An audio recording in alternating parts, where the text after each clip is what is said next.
Hey guys, I wanted to talk to you today about the CEO of Qantas, Alan Joyce. He received a substantial pay rise today. In fact, his pay packet went from a measly $3 million a year to $5 million a year. That is a 71% pay increase, and it's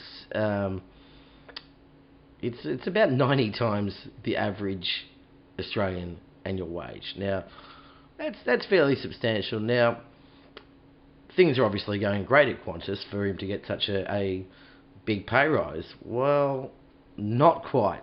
Actually, last year they lost $200 million in their international operations. That's fairly substantial. The share prices dropped by a third over the last year as well. And the biggest of their problems at the moment at Qantas is the battle which is going on between Qantas management, and most particularly, I guess, the CEO himself, Alan Joyce, and the unions. There is some massive industrial action going on at the moment, which is costing Qantas somewhere in the vicinity of $2 million a day.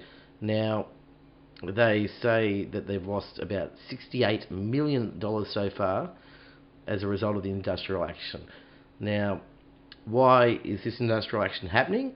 Basically, the unions, yes, there's some pay rises being sought, but one of the main things that the unions are actually seeking is to get some job security as far as their workers are concerned, because Qantas have quite publicly declared that they've got plans to move quite a bit of their business offshore.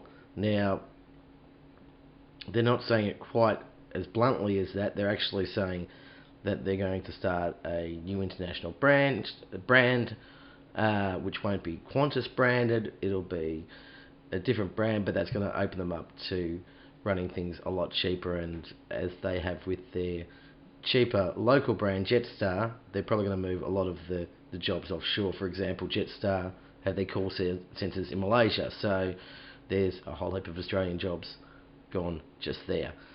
So I guess it's important to pay people what they're worth, and I have no problems, to be honest with you, with CEOs of companies getting millions of dollars, because at the end of the day they're making these companies billions of dollars sometimes. So I guess it's all relevant, but I think it's important that you get paid on performance, and the performance here is not great at all. I mean, Alan Joyce is saying that if this industrial action continues, and it sounds like posturing to me, like he's looking for an excuse to start making people redundant and getting rid of them.